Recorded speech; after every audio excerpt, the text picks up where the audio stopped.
A woman is with her grandmother in a wheelchair when she says that she has arrived at their destination.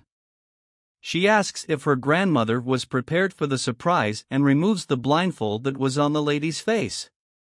When the lady looks at the surprise, she sees two people singing happy birthday to her. The two seem very happy and excited about the situation. The lady is surprised by that and says it wasn't what she was expecting, as she thought they were going to a restaurant. The man tells his grandmother that that place was much better than a restaurant, because there she would have food every day and would have several activities to do. The lady then says that she doesn't want to stay in the asylum and that she wants to go home. The lady's granddaughter tells her that they don't have time to take care of her and that's why they are taking her to the asylum. The nursing home employee greets the lady and says that she was welcome there and that if she gave her a chance, she would be very happy and very well treated there. The lady's grandchildren then tell her to stop complaining and go soon because that would be a good place for her and that she would like to live there. Inside the asylum, the granddaughter says that the lady will be very happy there and that would be her new home, but the lady does not like the place and complains to her grandchildren. She says that place was very dirty and that there should even be rats walking around. The grandson tells his grandmother to relax and that soon she will get used to the place, that after a short time she would be enjoying staying there. The employee agrees with the grandson and says that there she would be very well treated. The lady still does not like the idea of staying in that place. She says that she has her retirement money and that with it she could pay someone to take care of her and that she would not need to stay in a place like that. The granddaughter says that they don't have time to take care of her grandmother and that that place was good for her, as the employee at the asylum would take very good care of her, but the lady doesn't agree with that. She says that she doesn't want to stay there and that wants to leave. She says she has enough money to pay someone to take care of her and she wants to stay in her own house, but the grandsons say she couldn't keep that money as they would need it to pay their expenses. The lady keeps telling her grandchildren that she doesn't want to stay there and that they should take her back to her house, but the granddaughter tells her grandmother that it wouldn't be possible, because she would soon leave, get married, and would move to his grandmother's house, and the other grandson would stay in the lady's other house.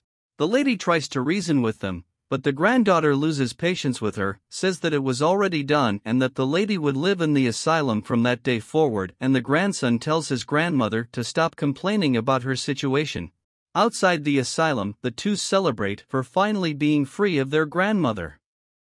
Later, the employee tells the lady that since her grandchildren are gone, she would bring her something to eat. A while later, the employee arrives and is surprised that the lady can still walk. She says that was really nice, as she wouldn't have to carry the lady everywhere she needed to go.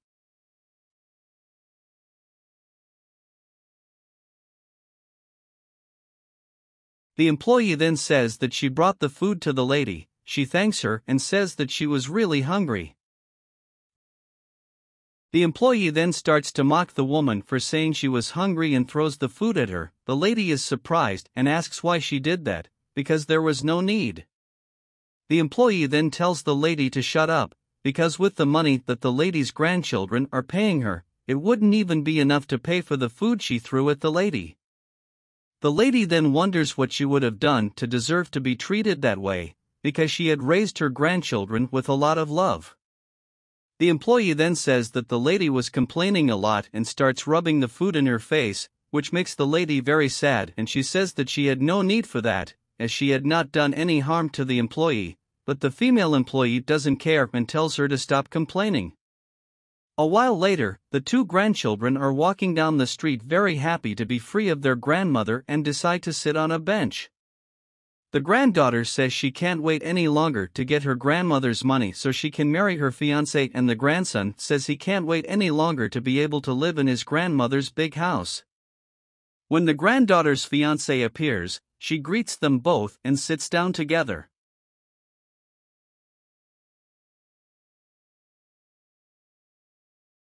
The granddaughter says that everything was right for the wedding of the two and that they would be able to get married the next day. The man asks if the granddaughter's plan had worked. She then says yes, that her grandmother was in the asylum. The grandson says he couldn't stand to be around his grandmother any longer.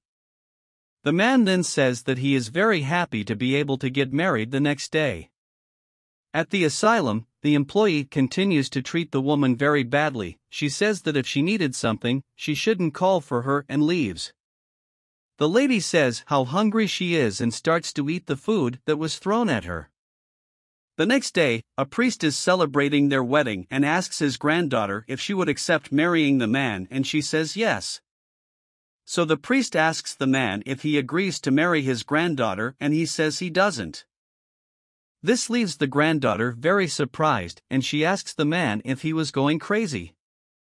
But the lady was after her granddaughter and says that the man was not crazy, because he would marry her and not his granddaughter, and the man agrees with the lady. He gets very angry and says that he heard about everything she did to her grandmother and that it was unforgivable.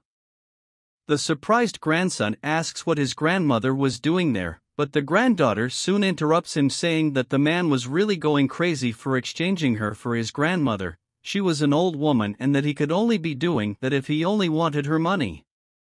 The man says he wasn't like his two grandchildren, as he already had a lot of money, enough to take care of him and the lady for the rest of his life.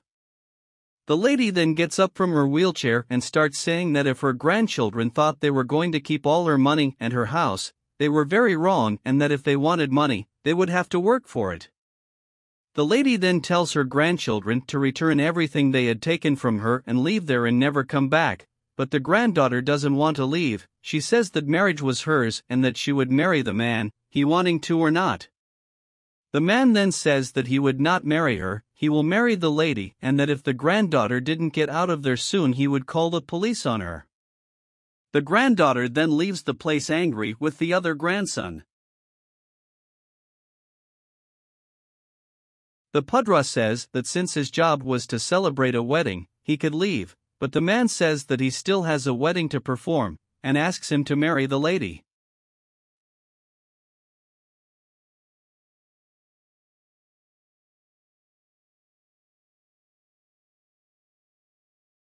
Then we see the wedding taking place and the two becoming husband and wife.